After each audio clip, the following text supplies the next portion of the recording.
Hello everyone, and today we are going to review one of the worst movie that my sister liked very much, as well as my friend Pandora who really loves it. It's Jack and Jill. Jack and Jill is a 2011 comedy film starring Adam Sandler and directed by Dennis Dugan, who has collaborated with Sandler on many of his films. It was distributed by Columbia Pictures and released on November 11, 2011. Jack and Jill was a commercial success at the box office with a worldwide gross of $150 million, but was universally panned.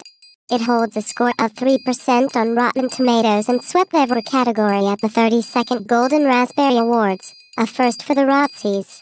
It broke the record held by Battlefield Earth for the past 10 years for having the most Razzies earned by a single film, and is considered by many to be one of the worst films of all time. Darn it. I didn't even know that Jack and Jill was one of the worst films ever made. And what the heck? My grandma took me to see this movie and they loved it. And I didn't. But let's focus on the plot. The film opens with homemade videos of Jack and Jill growing up. As the videos progress, it seems that Jack is the more gifted twin, with Jill constantly trying to get his attention by hitting him, hurting girls around him, etc. The story shifts to the present, where an adult Jack, Adam Sandler, is a successful advertising executive in Los Angeles with a beautiful wife Erin, Katie Holmes, and two kids, Sophie and Gary. Jack is incredibly irritated about the holiday visit of his identical twin sister Jill, also Adam Sandler, as he has to pick her up at 4 a.m. Jack's patience is soon stretched increasingly thin. Jill's neediness and passive-aggressiveness is maddening to Jack, turning his normally tranquil life upside down. Jill ruins Thanksgiving dinner by talking loud, calling one guest homeless, then running away into the woods with her pet cockatoo. Jill has a list of things she wants to do: be on a game show, go horseback riding, and do a studio tour. She has an open-ended plane ticket and decides to stay until the end of Hanukkah. Jack's agency client, meanwhile, wants him to somehow get actor Al Pacino to appear in the Dunkin' Donuts commercial. Jack isn't sure how he's supposed to make that happen. Jill tries online dating, but doesn't get much of a response until Jack poses as Jill and alters her profile, leading to more than 100 responses. When her date, Fun Bucket, Norm Macdonald, meets her, however, he hides in the restaurant's bathroom. Feeling guilty, Jack takes her to a Lakers game where Al Pacino is supposed to be. Pacino pays little attention to Jack, but, amazingly, develops a crush on Jill. He gives her his phone number on a hot dog, written in mustard and ketchup. Jack is hoping Jill would leave by New Year's Eve, since the family is going on a cruise. Friends throw him a birthday party and extend it to Jill's well, having never known that he even had a sister. Pacino invites Jill to his home, but she resists his advances and abruptly leaves. The next day, Jack's gardener, Philippe, takes Jill to a family get-together to have fun. Jack doesn't want Jill to be alone on New Year's, so he invites her to the cruise, and she gladly accepts. A proposition is made by Pacino that he will do the commercial if Jack gets him a date with Jill. Jack disguises himself as Jill and goes on the date in her place. Jill starts to suspect that the only reason Jack invited her on the cruise is to persuade Pacino to do the Dunkin' Donuts commercial. When she phones Jack, he answers as Jill, and then she hears Pacino, confirming her suspicions. Jack realizes how much he loves his sister and races back to the ship, but learns that Jill has gone back home to the Bronx.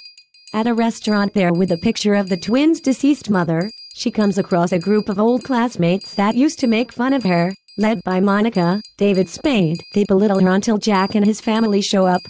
Jack and Jill speak in their made-up twin language, then Monica attacks Erin, but Jill saves her. Pacino also turns up at the party, dressed as the man of La Mancha, to proclaim his love for Jill. She turns him down and goes home, where Philippe declares his love.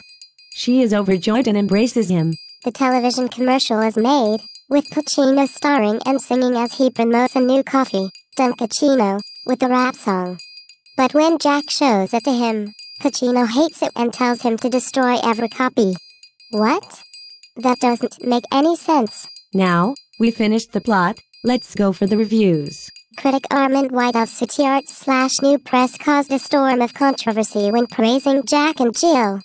White's review is titled, Plumbing Ethnicity, and began, Adam Sandler's movies are not dumb fun.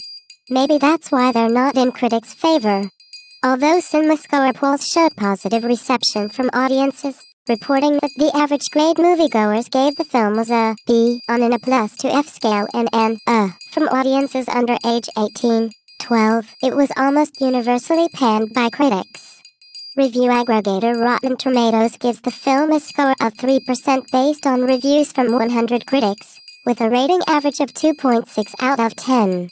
Metacritic, which assigns a weighted average score of 100 to reviews from mainstream critics, gives the film a score of 23% based on 26 reviews, indicating generally unfavorable reviews. Mary Pauls of Time magazine ranked the film #1 on the top 10 worst movies of 2011. 15. TV Guide included the film on its The Worst of 2011 list. Andrew Barker of Variety said that the film's general stupidity, careless direction and reliance on a single joke premise that was never really funny to begin with are only the most obvious of its problems. Internet review show Half in the Bag criticized Jack and Jill for recycling gags from Sandler's previous films, incessant product placement, and laziness in terms of both writing and production quality. 18. They would later call it the worst thing in the world. 18. The film won a total of 10 Razzies in 2012, setting a new record and displacing 2000's Battlefield Earth, which had garnered 9 awards. The film won a total of 10 Razzies in 2012, setting a new record and displacing 2000's Battlefield Earth, which had garnered 9 awards. Man. I'm so mad right now. The movie doesn't make any sense at all.